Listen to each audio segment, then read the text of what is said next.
40 gadus Skandava un radio bija cieši saistīti. Pa Jelgavas ielu ikdienu plūda simtiem un rūpnīcas ziedu laikos pat vairāk nekā 1000 cilvēku, kuri vēra Kandavas radio rūpnīcas caurlaides durvis. Šodien Jelgavas iela kļūst pavisam eiropeiska, bet rūpnīcas teritorija pieder 7 privātīpašniekiem. Tādējādi daļa tās ir apdzīvota, bet daļu grauž laika zops, bet vārdam radio kandavnieku ausīs joprojām ir maģiska skaņa, un ik pa 5 gadiem radio rūpnīcas klubā simtiem ļaužu pulcējas īpašā salidojumā.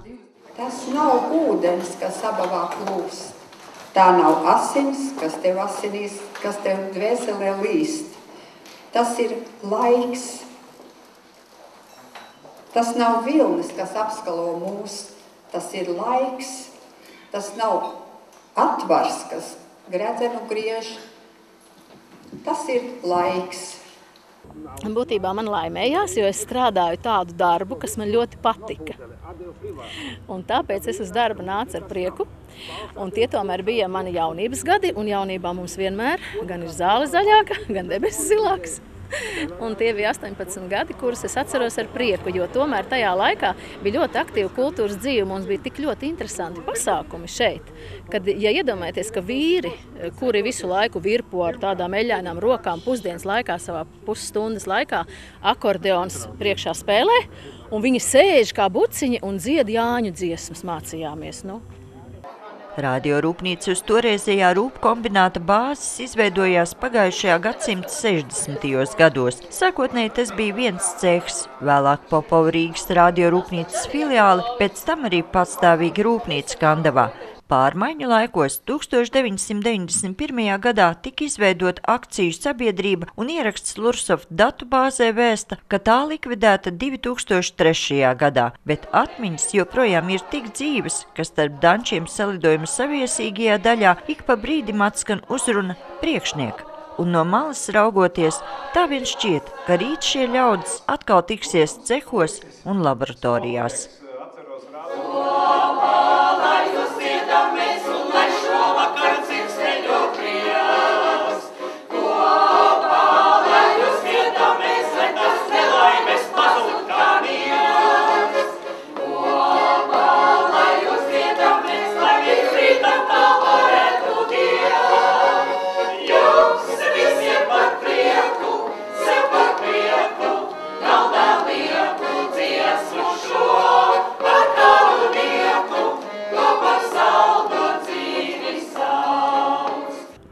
Es sāku strādāt, te bija vēl mucu cehs, šeit man pāri, un sāku strādāt tur par materiālu griezēju. Un tad tūlīt tā pamazām, un tad aizgāju par normētāju, jau radiomezglu cehā un par tehnologu strādāju. Un tā uz priekšu, kamēr beigās ražošanas daļas vadītājs bija. Cik markas un kādos apjomos apmēram tūlēk taisītos radioaparātus šeit Kandavā? Es precīzi nepateikšu, bet jebkurā gadījumā selgas ražoja 1000 mēnesī, jau vairākus 1000, un mazos aparātus, bet lielos arī bija attiecīgi skaitļi, kā saka, novadīti, kur bija jācīnās nopietni, lai pat 3 maiņās strādājām.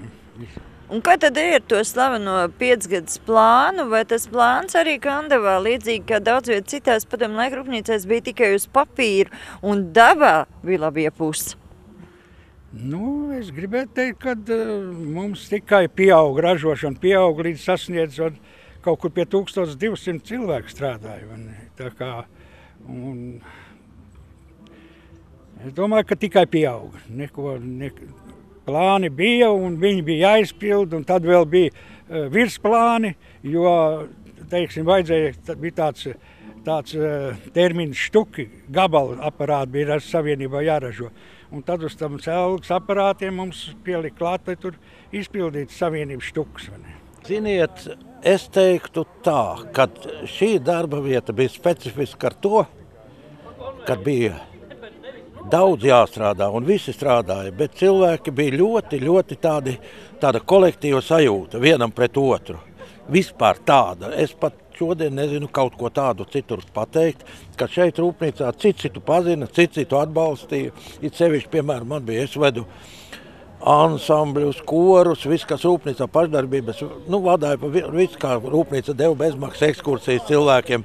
Es viņus vadāju pa visu, kā saka, Padomju Savienību ieskaitot, un ļoti jauki bija tādi sabiedriski vakari visiem kopā, visu citu, kā saka, tādi sirsnīgi. Šodien tādu vairāk nav.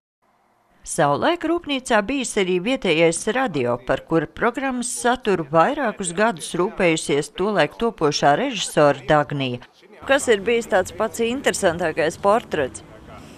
Man grūti pateikt, jo pierunāt, vispār runāt cilvēkus bija ļoti grūti. Ja Jakubovits man vajadzēja intervēt, un viņam vajadzēja sagatavot to svētku apsveikumu savam kolektīvam, tad viņš raustīja vienu plecu, otru plecu, un nekādu nevarēja saņemties. Es teicu, bet to taču es varu jebkurā brīdī apturēt, nospiest to pogu, mēs varam ierakstīt pa jaunu, viņš visu laiku, bija ļoti grūti. Bet man liekas, ka pašas interesantākās bija tās saucamās antireliģiskās avīzītes, jo toreiz jau būt ticīgi nedrīkstēja, bija antireliģija tātad, bet tur zem tā virsraksta apakšā es dabūju visādas tēmas par dažādu, jebko. Tas bija tas interesantākais, jā.